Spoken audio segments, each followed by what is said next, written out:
A abordagem, então, vai ser um pouco diferente da abordagem da Graça, que foca as questões de texto, né, tão importantes. E aqui eu vou focar, vamos dizer assim, um aspecto mais micro da língua, né, que é mais a questão sonora, do som mesmo, né. Então, mas são abordagens que se complementam, né, obviamente.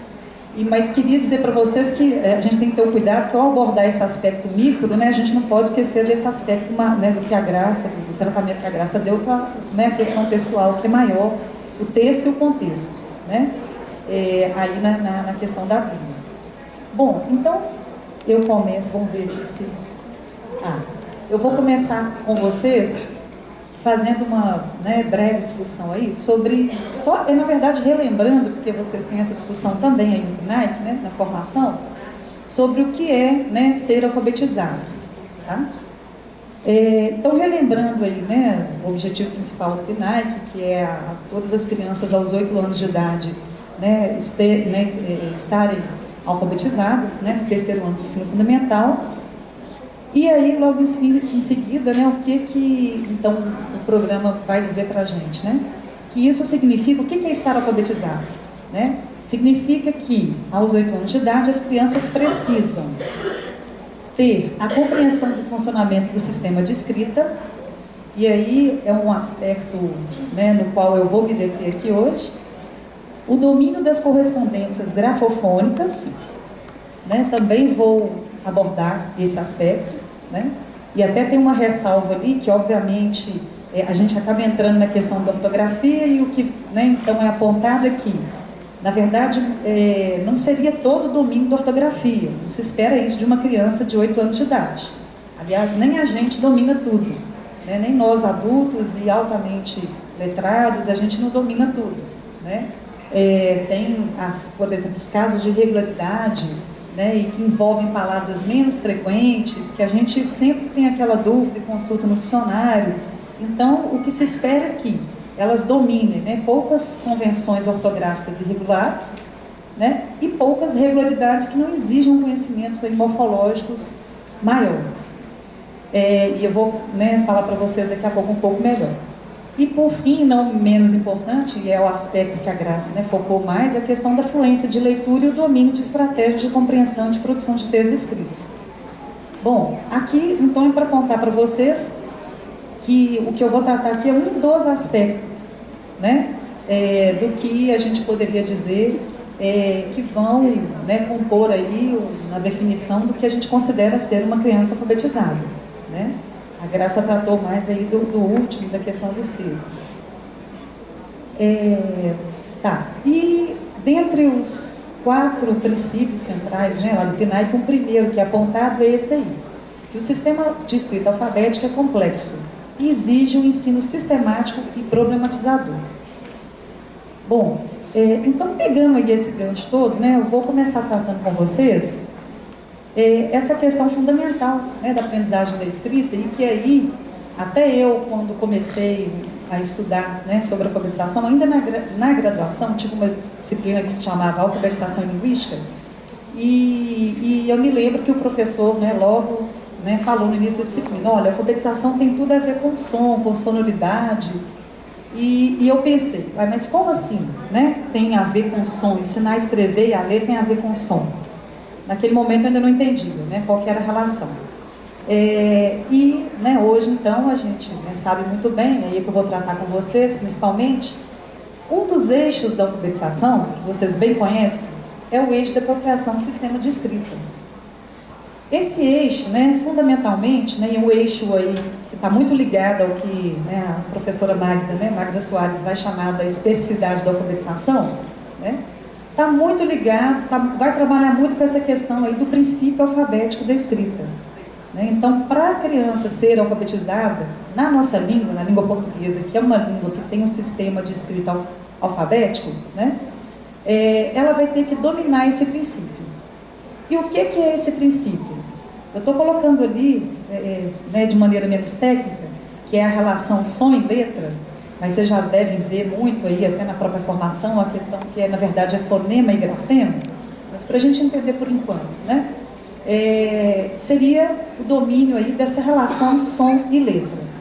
né, é necessário que a criança, então, chegue a esse, tenha esse aprendizado, né, de que a nossa língua, ela supõe uma relação entre o que se escreve está relacionado ao que se fala, dito assim, grosso modo, né?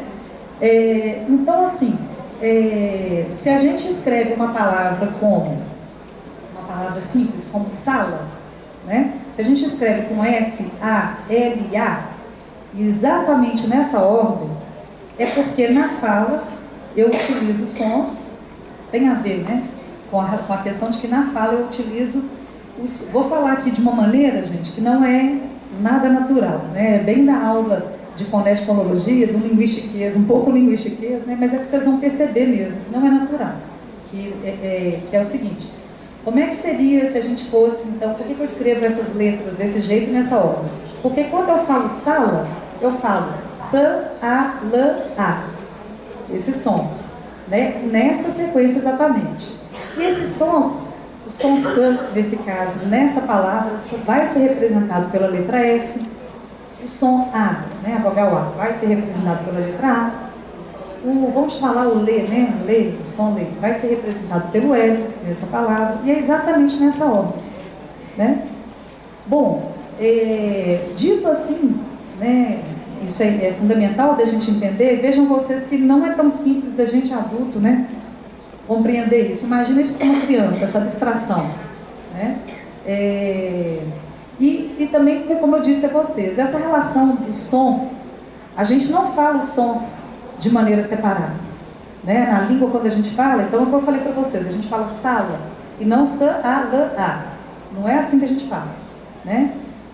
Digamos assim, que a unidade de emissão sonora mais natural para a gente, se a gente for fragmentar uma palavra, ainda é a sílaba, né? É mais natural eu falar para vocês sala, meio que silabando, né, do que por fonema, né, por som separado, S-A-L-A.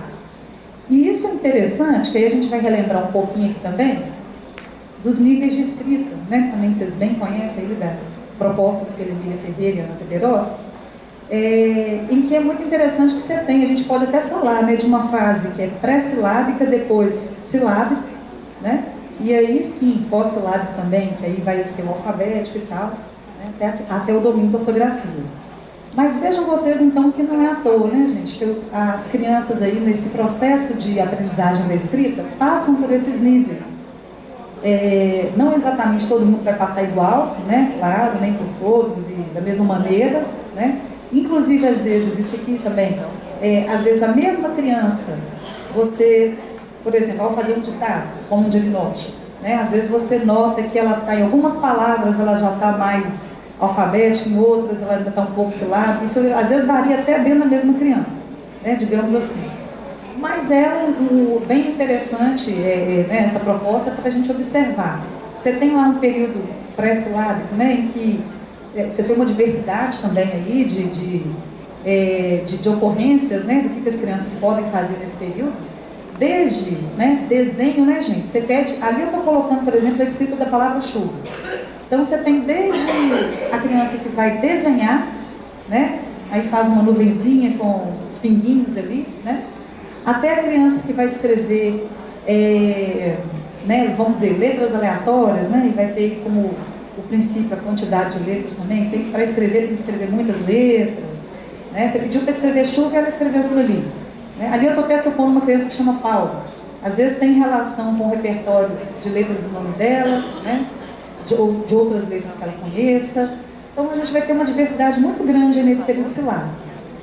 Mas é muito comum, né, e até ali então a gente pode dizer que em geral não tem relação com a pauta sonora ainda. A criança ainda não percebeu que a escrita tem a ver com o som, né? Aí tanto assim tem também a questão do realismo nominal. Você pede ela para escrever vaca, ela escreve um tantão de letras. Aí você pede ela para escrever formiguinha, ela escreve pouquinhas letras, que ela acha que formiguinha é uma coisa que é menor, então deve ser poucas letras, né? E já vaca, que é uma coisa grande, né, ela vai escrever com várias letras, mais do que formiguinha, né, porque é uma coisa que é grande aí no mundo, né? Então, está aí no período pré-silábico. até que a criança chega, então, no período silábico, em que ela começa a fazer uma relação com a sonoridade. Aqui ela começa, né? Nesse momento. E aí, o que a criança, então, vai associar? Ela vai achar que, ela começa a entender que som e letra tem a ver, mas ela ainda faz uma relação que não é a alfabética, né? Que é a relação de som, de fonema e grafema. Ela acha o seguinte, que a cada sílaba que ela emite, né, que ela produz uma palavra, ela vai escrever uma letra. Não é isso? E aí, uma palavra como chuva, ela pode escrever, por exemplo, aquilo ali.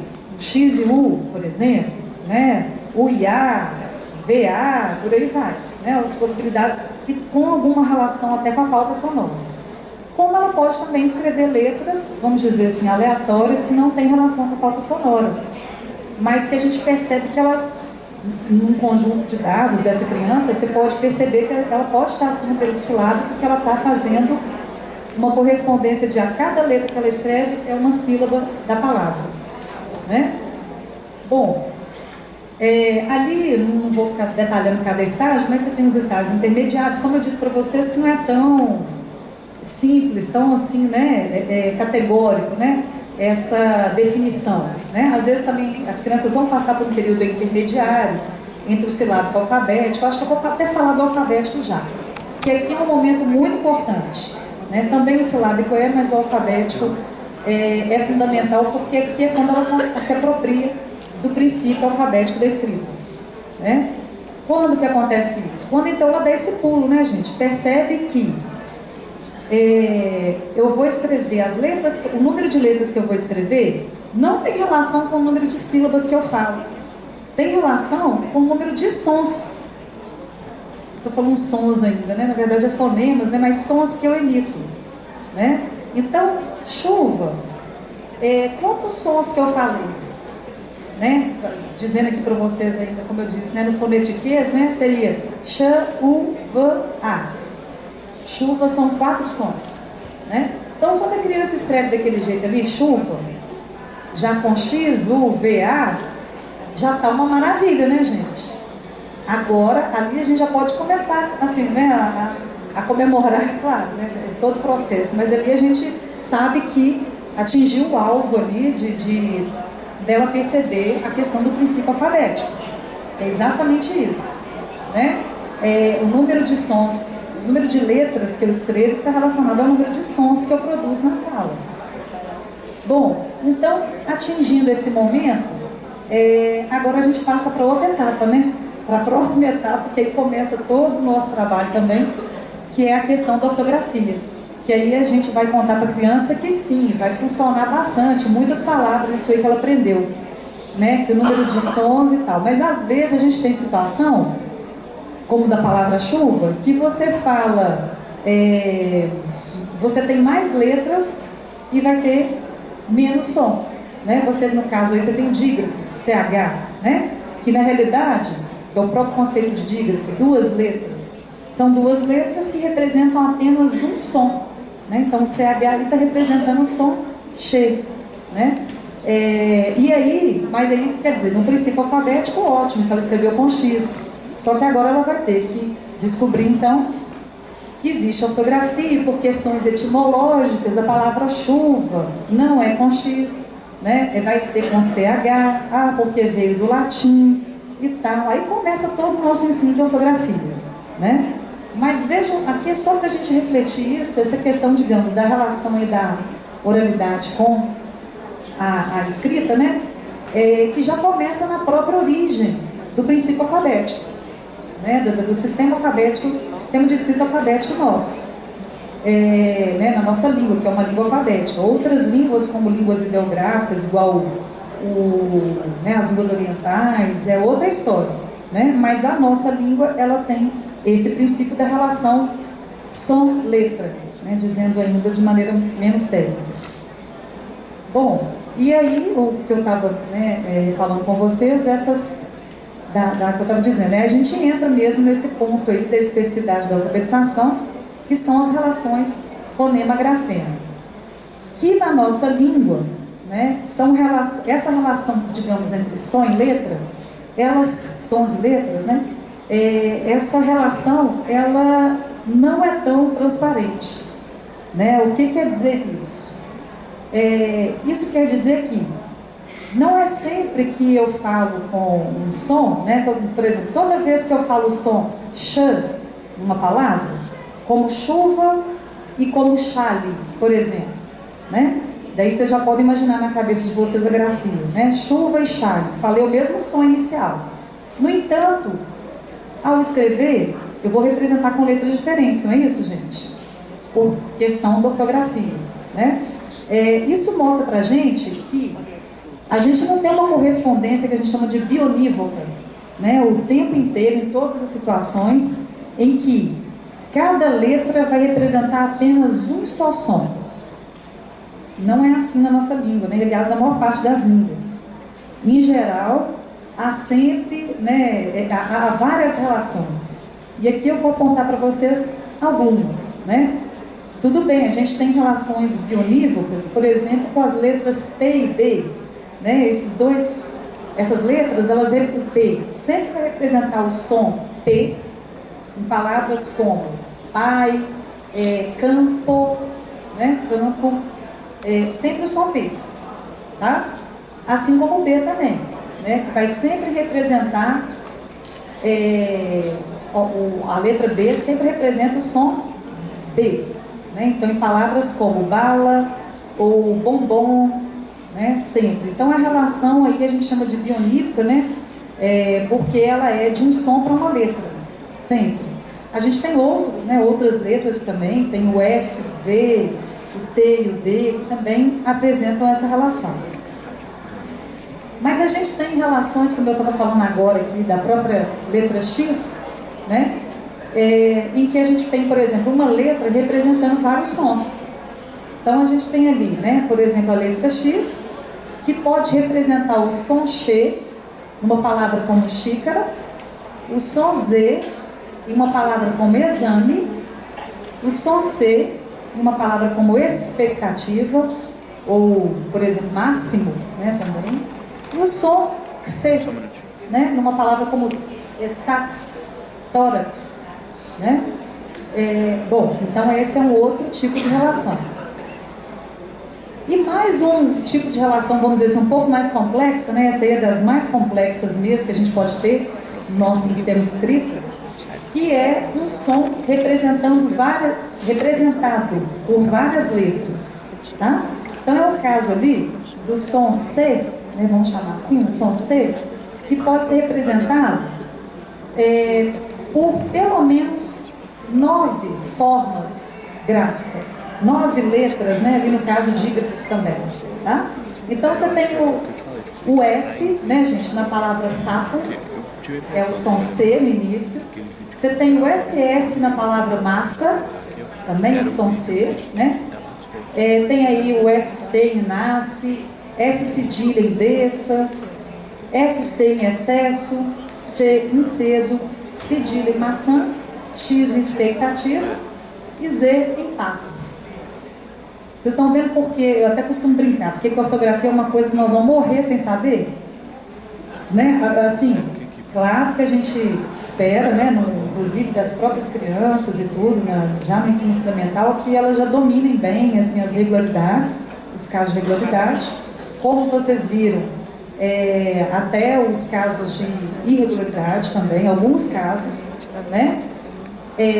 Em geral, né? Então vou até aproveitar para falar sobre isso, porque aqui vai envolver uma série de casos de irregularidade ortográfica, né? Assim, de que não tem uma regra que vai me dizer, até não vou pegar o exemplo, mas por exemplo, a palavra casa. Casa nós escrevemos com S, não é? No entanto, não existe uma regra que diga pra gente que toda vez que você tem o S entre duas vogais, ou entre dois As, por exemplo, toda vez que você tiver o S entre duas letras As, né, duas vogais As, vai ser sempre com S que você vai escrever. Você não tem essa regra, porque azar, por exemplo, azar está entre os dois As, mas é com Z, né? Então é um caso de irregularidade. Não tem uma regra que prevê o uso do S aí nesse caso. No entanto, o que a gente espera, né? Casa é uma palavra muito frequente. Aí já queria até aproveitar para destacar para vocês, né, a questão da frequência hoje, os estudos vêm apontando o quanto que ela é importante, né, no aprendizado da língua, e no caso, nesse caso específico, né, da questão do aprendizado da escrita, da ortografia das palavras, né, é um aspecto muito relevante da gente considerar, né, a tendência é que a gente aprenda com mais facilidade palavras mais frequentes. Por quê? Elas ocorrem mais. A gente vai ter mais contato, né, com essas palavras, de tanto ver, de tanto até escrever, ver na leitura, né, que eu digo, ter contato na leitura, ou até escrever realmente, a tendência que a gente conheça mais, aprenda, né, primeiro essas palavras, que são mais frequentes. Até, inclusive, no caso, quando é irregularidade ortográfica. Casa aqui, eu acredito, é uma palavra que ninguém aqui tenha dúvida de como é que escreve, né, que é com S. Mesmo sem ter regra, ninguém tem dúvida, porque é uma palavra muito frequente. Que a gente com certeza já leu muito e já escreveu muito, né?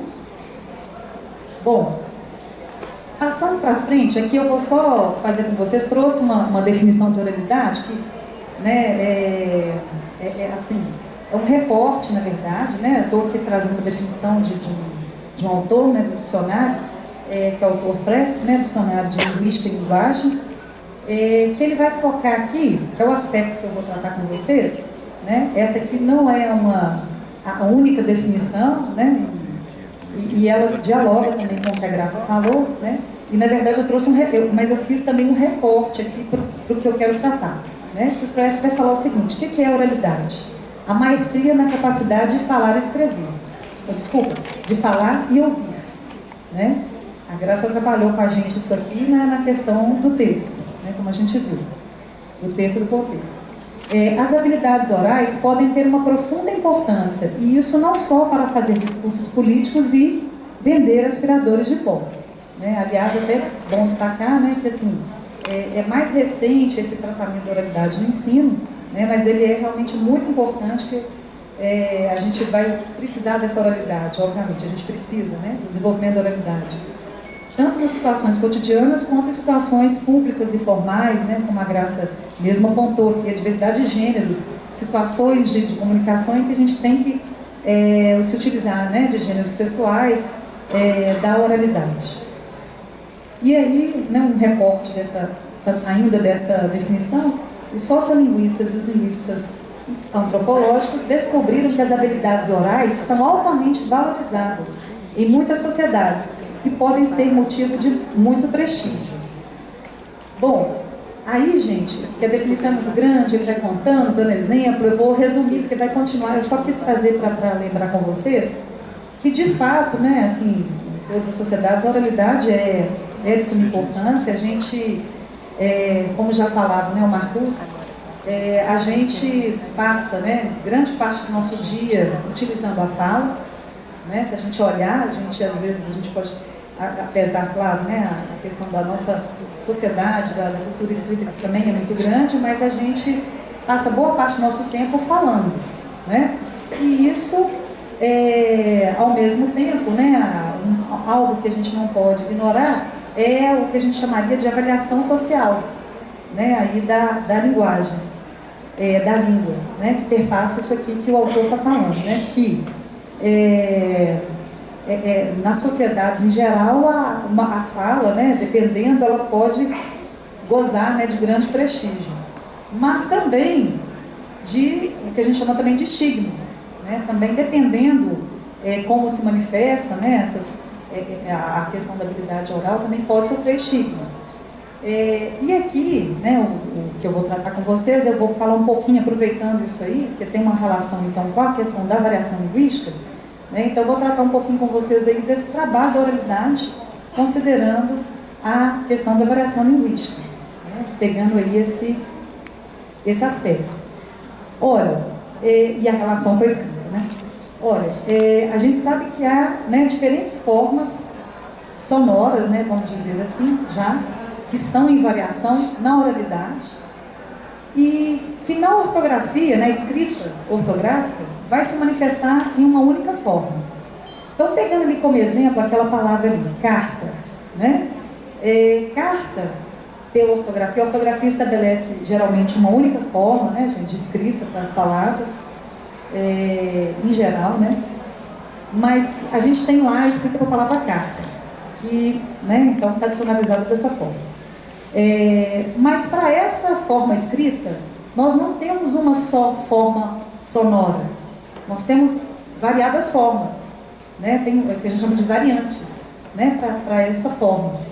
Então a gente vai ter, ali está na transcrição fonética, vocês não se preocupem, não tem que saber isso não, mas é só mesmo para que a transcrição fonética, ela justamente vai pegar a fala específica, né, o detalhe mesmo de pronúncia de cada fala, né? Então ali é só para vocês saberem, a primeira pronúncia, por exemplo, é a minha, né, do português e de quem é de Belo Horizonte em geral, né, que vai falar carta, né?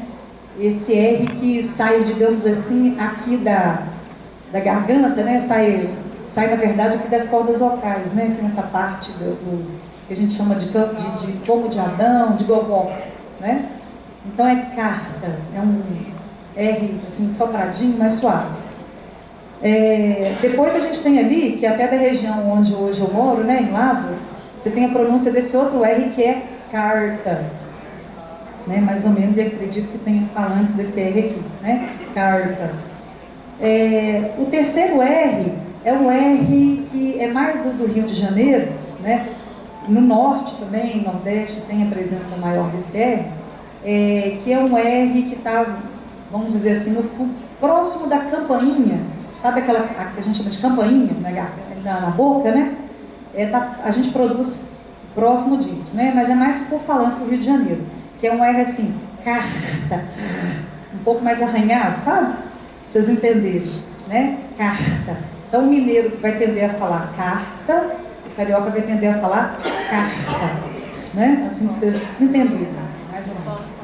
E por fim, aquele R que é o carta, né? Que tem, muito recorrente em São Paulo, também no Sul, né? Esse R aí, São Paulo também que tem esses R's, tem bastante R também, né? Mas em Minas a gente não tem tipicamente esse R não, né? Carta, tá? Que é o mesmo R da palavra prato, por exemplo, né? Esse mesmo R, só que no contexto de final de sílaba, carta, tá?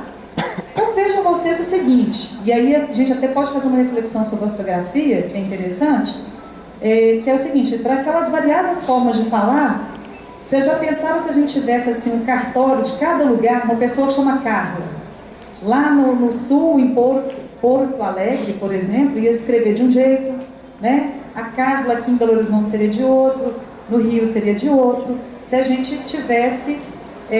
se não tivesse ortografia para estabelecer uma forma, né? E aí, né? Então assim, já a gente percebe que necessariamente um aspecto, então, do nosso sistema de escrita, né? Que é um sistema de escrita alfabético, é que a relação entre som e letra não é uma relação direta sempre e que você vai ter sempre uma única forma de falar, uma forma de escrever. Isso até pode acontecer. Uma palavra como bala, uma palavra simples, né? É uma maneira de falar e uma maneira de escrever só, tá? Mas você tem uma palavra como essa aqui, carta, você tem uma forma de escrever e várias de falar na língua portuguesa, né? Então, assim, uma reflexão que eu já queria fazer com vocês é que isso tem que estar muito tranquilo para a gente no ensino, no processo de alfabetização, no ensino da língua, né? Que a gente não deve ficar, né, dizer para a criança, para o aprendiz da escrita, que fale, você tem que escrever exatamente igual você fala, que exatamente fala escrita é a mesma coisa. Não é, de fato não é, né? Em muitos momentos, nessa questão específica aí, né, da relação fonema-grafema, som-letra, não é, né? Então isso tem que ficar claro que são modalidades diferentes da língua, com funcionamento diferente, né? Então, enquanto a variação sonora, inclusive, ela acontece, e é muito bem-vinda, claro, né? A nossa riqueza linguística, né? Na fala, né? Na escrita você já vai ter menos, né? Essa representação dessa variação, né? Você vai ter menos, pelo menos uma escrita ortográfica. Agora tem outros gêneros aí, a Graça até falou, dependendo do WhatsApp, você vai ter aí não é bem ortografia, né? Às vezes a escrita não é não acompanha a ortografia e tem um funcionamento, e isso não quer dizer que é pior também, né, gente? É o funcionamento para aquele texto, para aquele gênero textual. Mas aqui a gente, então, tratando desse aspecto, quer dizer, a variação está aqui posta para a gente, para o professor alfabetizador, para ele lidar com isso, saber que existe sim na fala e que ele vai ter que mostrar isso para o aluno. Você fala desse jeito, mas ao escrever, vamos ter que escrever de um outro jeito. Talvez isso vai acontecer. Talvez não, vai acontecer, né, em muitos casos. Bom, e aí eu entro mais aqui na questão da variação linguística, né?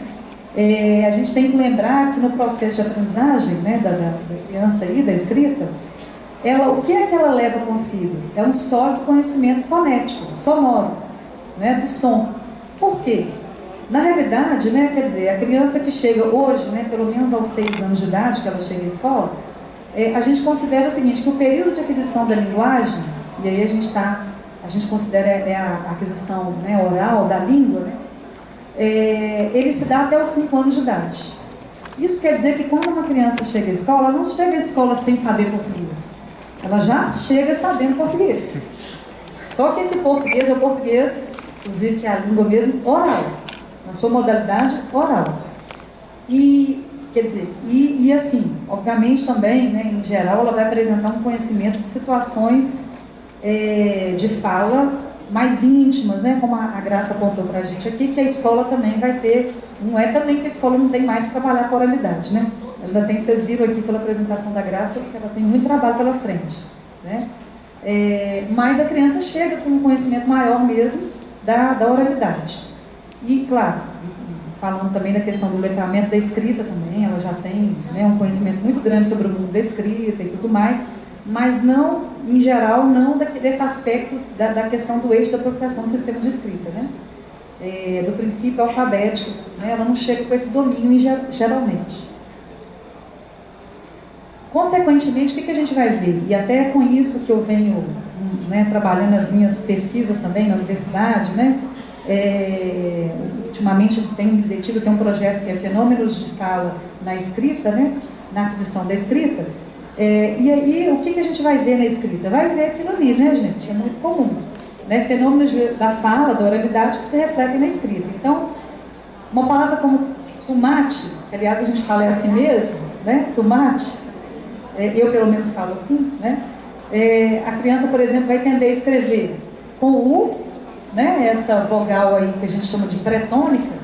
Você tem ali tomate, né? Tomate. Você tem o má, que é a vogal tônica, a sílaba tônica. O O ali, que vira U, na verdade é pré-tônico, é mais fraquinho, né? E o E, que vira I, é pós-tônico, né? E não é à toa, vejam vocês, é muito difícil vogal tônica variar, tá, gente? Em geral, você vai ver variação muito comum, mais comum na vogal pós-tônica, né? Nas sílabas pós-tônicas, e também, né, tem variação nas sílabas pré-tônicas, que são mais fracas. Né? Então, elas vão sofrer aí fenômenos fonéticos e fonológicos, que hoje eu não vou aqui tratar com vocês, mas é interessante que isso também uma questão que é determinada pela própria questão linguística mesmo. Né? Bom, aí depois você tem ali, por exemplo, eles, né, que vira es. Quem aqui não fala, né? Eles estão chegando, eles vão chegar. Né?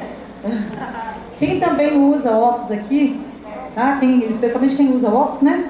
Que vai falar, cadê meus óculos? Perdi meus óculos. Onde é que estão meus óculos? E ali a gente ainda tem, por exemplo, refrigerante, que é uma palavra cheia de coisa ali para a criança também, né, não escrever exatamente, né, como a ortografia prediz. Então, escrever como fala, né? Então, às vezes, esse encontro consonantal, né? Refrigerante também, por exemplo, na palavra próprio. Quem é que não fala próprio? Por exemplo, né? Tem uma redução desses encontros consonantais, em refrigerante também acontece. Tem fenômenos ali que eu sei que às vezes vocês não são tão conscientes, mas podem acreditar em mim, acontece. Refrigerante vira refigerante facilmente, né? A própria representação da nasalidade, né? Como vocês estão vendo ali, refrigerante, aí o menino não escrever com N, né? Porque de fato não fala essa consoante nasal. A gente não fala refrigerante. A A gente fala uma vogal nasal, refrigerão, é um an, né? Uma vogal nasal. Então a criança coloca isso direitinho ali na escrita. E no final o I, né? A tendência também. Ainda, né, a vogal, o R do infinitivo, né, no final aí de infinitivo, comer que vira comer, né? Ah, então eu vou comer agora. Então a criança escreve sem esse R. Bom, então pessoal, acho que até aqui, né, realmente a gente percebe bem essa relação da oralidade com a escrita, né, nesse aspecto aí, que vai acabar atingindo o quê? A questão da ortografia, a aprendizagem da ortografia, né? Aqui é só exemplos, isso aqui são exemplos até das pesquisas que eu venho realizando, os meus alunos de iniciação científica, com meus alunos de iniciação científica, principalmente. Com um deles eu estava estudando a monotogação de ditongo, né? Então ali, na verdade são trechos de textos dos alunos, mas eu circulei ali em vermelho, né? Destaquei em vermelho ali. Ele chamou, tomou, não sei se a gente tomou sorvete, tá dando pra vocês verem? Chegou, perguntou, exatamente como a gente fala, né? Deixou, deixava e pouquinho, né? Pouquinho. Então esse por exemplo, um tipo de estudo em que a gente vê o seguinte, nesses casos aí, tem outras palavras ali até, né? Mas nesses casos aí, especificamente, é muito clara a relação da fala com a escrita. Por que a criança escreveu daquele jeito? Né? A gente pode realmente ver que tem a ver com a maneira como a gente fala. Agora, muito importante também da gente perceber, para a gente perceber isso, que a criança está escrevendo como fala, a gente também estar atento para a maneira como a gente fala. E a maneira como a gente fala, como a Graça falou, né? Por exemplo, na questão textual lá, dos articuladores, dos marcadores conversacionais, ela até falou do caso do né, que num texto escrito mais formal, ou até numa fala assim, mais formal mesmo e tal, não seria, né, assim, talvez desejável. Mas na fala, assim, uma fala mais informal, em situação mais familiar e tudo mais, muito natural, né? Então é importante a gente também procurar conhecer, saber os fenômenos de fala que ocorrem nessa nossa fala mais natural, a gente fala menos monitorada, né? É importante a gente ter um pouquinho, abrir o ouvido para isso, porque os nossos alunos estão com o ouvido muito bom. Eles estão ouvindo muito bem e registrando isso na escrita. Vou mostrar para vocês. Aqui é mais exemplo também de segmentação de escrita, né? Como a escrita, a fala é um contínuo, a tendência dos meninos aí, quando estão aprendendo no início, né? Eles vão, até eles perceberem esse critério de segmentação da escrita, né? Da noção de palavra, que na escrita é o limite dos espaços em branco, né? A tendência de escrever emendado, de fazer o que a gente chama de hipossegmentação, é o que acontece em palavras como bom dia, de repente, ou também fazer hipersegmentação, né? Que é o caso da palavra lá, embora. É um processo de aprendizado mesmo, porque na fala, a nossa fala é mais um contínuo, né? Então até eles aprenderem, essa é uma criança que já sabe bastante, né? Mas ainda nela, a gente percebe que ainda tem uns resquícios, né? Ela já tem bastante esse aprendizado aí, que o que delimita uma palavra e outra na escrita são os espaços em branco, ela já sabe isso muito, mas uma palavra ou outra ainda ficou, né? Esse é um estudo também que eu estava desenvolvendo com uma aluna minha, que tem a ver com a questão de frequência que eu dizia para vocês. Uma questão, dentro desse estudo sobre a questão de frequência das palavras, a gente tem a questão dos chunks, chama chunk, que é agrupamento de palavras. Tem palavras na língua que a gente pode dizer assim, expressões pré-fabricadas da língua, né? Nós conversamos, igual eu estou falando, né? Tem palavras que a gente, quando fala, já fala, vamos dizer assim, junto, né? Se eu falar para vocês assim, a gente já pensa, inclusive, vem uma rede de palavras na cabeça da gente que já vem junto. Se eu falar para vocês assim, café com, cada um aqui imaginou alguma coisa, né? Para vocês pensarem, café com. Acredito que vocês podem ter pensado, por exemplo, café com leite, café com pão, café com adoçante, café com açúcar, algumas possibilidades, né? Café com pedra, por exemplo, já seria uma coisa assim, né? Você teria que imaginar uma situação, ter um contexto todo para justificar isso, mas não é uma coisa que vem, não é frequente, né? Na realidade, aqueles casos ali de bom dia e de repente, tem a ver, então, com ser uma expressão pré-fabricada, a gente até fala assim, né, na linguística, pré-fabricada da língua, que a gente fala com frequência juntas, né? Aquelas palavras.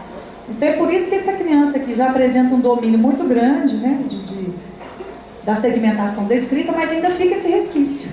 Vocês veem que continua mesmo, pós-alfabetização, né? Período. Bom, aqui, né, esse aspecto que eu estava dizendo para vocês, da variação linguística, que a gente não pode esquecer, não é só o português. Vocês viram aquela variação lá do carta que eu falei? Isso não é privilégio do português, isso acontece em todas as línguas, né? Essa questão da variação linguística, da variação que a gente vai observar em vários níveis da língua. Bom, tá acabando, eu vou dar uma puladinha, mas assim, e devido a vários fatores, inclusive, né? Ali a gente trabalhou mais com a questão do fator, vamos dizer assim, da origem geográfica, né? Que eu falei para vocês assim, quem mora no Rio de Janeiro ou é de Belo Horizonte, né? Foi esse o fator que predominou ali naquela questão do carta, né? Mas a gente tem outros fatores, como sexo, idade, a questão da escolaridade, um falante que fala garfo, o outro que fala galfo. Tem a ver com regional, mas também, em geral, tem também a ver com escolaridade, classe social, né? Idade também. Idade, você vai ter, por exemplo, a maneira como os meninos falam, né? Se referem ao outro, e aí velho, né? É tipo de uma idade, por exemplo, não da minha, né? Da minha geração. Depois também a questão de estilo de fala, que a Graça, né, abordou mais aqui, né? Se você está numa situação mais ou menos formal, a mesma pessoa varia, né, a sua forma de falar, vocês mesmos, eu também, né? Aqui eu estou falando não totalmente informal, né? Como eu converso em casa, digamos, uma situação mais descontraída, né? Como também não estou falando totalmente formal, né? Tem aí, está sendo amparado por pelo apoio aí da escrita, né? Mas a gente tem então situações diversas de fala e de escrita também, obviamente, que vão passar aí por uma gradação, né, digamos aí, que vai do formal ao informal. Não são dois polos, né, assim tão definidos, né? Você tem aí uma gradação que você vai ter até coisas no meio ali que ficam entre o formal e o informal. Mas isso a Graça falou. Aqui, gente, é para mostrar para vocês que a variação linguística, eu dei o exemplo da variação sonora, mas ela pode acontecer também, que é um som que varia, né? Então, vocês viram lá, carta, né? Carta, tá? Você tem lá, por exemplo, também panela, panela, né?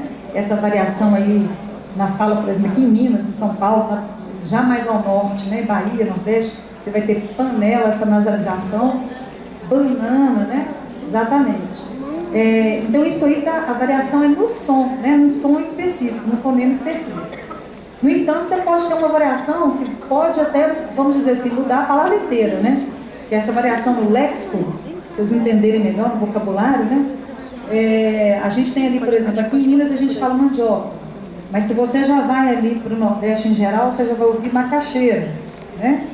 Se você vai ao Rio, Espírito Santo, já se fala aipim, né? Quadro e lousa, né? Até nos livros didáticos, às vezes a gente percebe se o livro é de um autor de São Paulo, por exemplo, né? Quando fala lousa, não é verdade? Então, é o tipo de variação que a gente vai perceber, né? Isso aqui é um pouquinho de teoria de variação que, na verdade, eu acho que eu vou ter que passar. Gente, não, acho que eu vou mostrar um pouquinho disso aqui. Eu estava dizendo para vocês, vamos ver se, dessa questão do professor estar atento mesmo à sonoridade, né? Porque, para ele compreender o que o aluno escreve, tá? Porque, como eu disse, se o professor não está, o aluno está. E a gente não está também, o aluno que eu digo, né, o aprendiz da escrita, nós não estamos porque nós já estamos, digamos assim, né? Nós já ouvimos, eu costumo dizer isso, nós já ouvimos com a escrita. De tanto que a gente já está aí no mundo, na cultura escrita, realmente a gente ouve com a escrita e precisa, né? A gente precisa mesmo, para poder se comunicar por meio da escrita, a gente se afasta mesmo dessa questão fonética. Mas o professor alfabetizador, ele tem que estar mais sensibilizado para essa questão sonora, né? Então eu vou mostrar para vocês aqui que é o seguinte, essa variação, eu vou me deter mais na primeira ali, que é a variação do tchan e do tan, né? Que aqui em Minas a gente fala, uma palavra como tipo, a gente fala tipo, né? Mas só existe essa maneira de falar no Brasil? Tipo? Não, né? Você vai ter uma pronúncia, por exemplo, como tipo, né? Com esse tan, tá? Esse T, né? Vamos dizer, tchê e T, né? E aí, aqui eu tinha até uma brincadeira para fazer com vocês, aí a Neiva não vale, não, né? Neiva não pode contar, não. Mas onde é que acontece aí? Onde que acontece o som tan, o som T, e onde acontece o som tchê, né? Se a gente, isso é o que a gente costuma fazer, né? Isso é para a gente perceber. Você tem ali palavras como, né? Taça, time, tora, bote, batida, jabuti, mate, timbre, tubo, toco, tenso, telha, terra, tiro, trás, atlas, né? Vocês estão vendo que eu variei na hora de falar? Uma hora eu falei com tan, outra hora eu falei com tchê, né? Aí é interessante a gente tentar entender quando será que eu falo com T e quando será que eu falo com tchê, né? Vocês têm alguma ideia aí? Alguma noção? O que é que está interferindo? O que está influenciando? Já andei ouvindo aqui, só nele que não vai, porque as irmãs aqui também não. Né? O que está fazendo? Pelo tempo eu vou falar para vocês, tá? Eu já tenho que finalizar. O que fundamentalmente está fazendo ter um som ou outro? É a presença do I, né? Diante do som T. Quando no nosso dialeto mineiro, nosso dialeto, tá? A gente tem ali, né, gente? Quando você tem o som I na frente do T, ele vira tchê, né? Nos demais ambientes, A, E, O, U, R, L, né? Nos encontros consonantais, traz e atlas ali, a gente vai ter T. Perceberam? Então é o som T, o som I, desculpa. Esse som I, gente, ele pode ser representado pela vogal E. Olha lá, não só pela vogal I, né? Você tem o I em jabuti, mas você tem som I também, som I em mate. Aí qual que é a tendência dos meninos, se forem escrever, por exemplo, dente, quando estão aprendendo no iniciozinho? Escrever com I, né? Bom, e não só escrever com I, aqui eu vou dar um puladinho, não só escrever com I, mas isso aqui é coisa que eu já constatei demais, até, né, já fiz uma pesquisa sobre essa escrita, né, desses sons, e aquilo ali, ó, é um tipo de ocorrência também que acontece muito aqui no português mineiro. Vocês estão vendo? E aí o professor, até o professor, olha para aquilo e fala assim, nossa, mas que coisa mais esquisita que esse menino fez, da onde que ele tirou esse CH, da onde que ele tirou esse X? Esse menino tá doido, né? E a gente percebe que não, de jeito nenhum, né? Não foi aleatória essa escrita. Essa escrita vem pela relação que a criança faz da oralidade, realmente no momento inicial, e que é muito natural, né? Como eu disse a vocês, por esse conhecimento sólido que a criança tem da fala, né? Então, quando ela está no processo inicial de aprender a escrever, né, a tendência dela é realmente levar essa fala para a escrita, né? Nesse aspecto aí sonoro que eu estou contando para vocês, né? Bom, já vou terminando, Zé. Só quero tratar com vocês esse caso especial aqui, para a gente ver realmente o quanto que a gente, aí até que eu defendo, né, que eu acho que deveria, todo professor competidor tinha que ter um conhecimento maior de fonética e fonologia, é importante, porque vejam vocês, como é que falantes de BH, eu sou falante de BH, apesar de que hoje eu não sou uma boa falante de BH, porque já tem 6 anos que eu moro em Atos, né, já não sirvo muito de referência. Mas como é que falantes de BH tipicamente pronunciam aquelas palavras? Olha aqui, vamos falar? Como é que vocês falam primeiro? Que tanto de carioca que tem aqui? Eu acho. Vixe! Vocês ouviram o que vocês falaram? Vixe, vamos falar de novo? E não vale falar vestido. Não, viu? Tem que falar do jeito que fala mesmo, né? Exatamente. Vixe! Vocês estão ouvindo tanto de sh, né? A gente acha que é só o carioca que chia.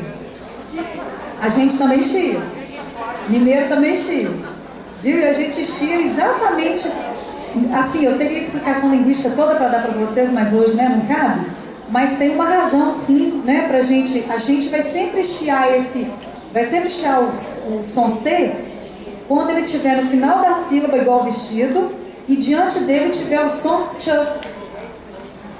E até para falar, e aí gente, que é o caso, né, daquele tipo de ocorrência que eu mesma já encontrei também de criança, né, vestido, que escreveu com X. E aí que a gente fica assim, da onde que esse menino tirou isso? Sabe aqueles casos assim que você acha que é uma escrita aleatória? Né, que você fala assim, não tem sentido? Então assim, o que eu vou dizer para vocês? A dica, né? Fica a dica, né? Para vocês, estejam atentos, que são justamente esses casos que podem revelar um aspecto da sonoridade que o aluno percebe que a gente nem se dá conta mais, de tanto que a gente ouve com a escrita, né? Na realidade é um aspecto da oralidade, então, que ele pode estar levando aí para a escrita, né? E a gente, às vezes eu estou dizendo isso para vocês, que até fazer esse diagnóstico, saber que isso vem da oralidade é difícil, né? Aí, na verdade, essa palestra, então, é mais um convite a vocês, uma provocação e também um convite para vocês estudarem mais sobre a oralidade, né? Procurarem aí na formação continuada, né? A gente continuar estudando, né, essa questão da oralidade que é tão necessária aí no período de alfabetização. Bom, gente, então é isso. Muito obrigada.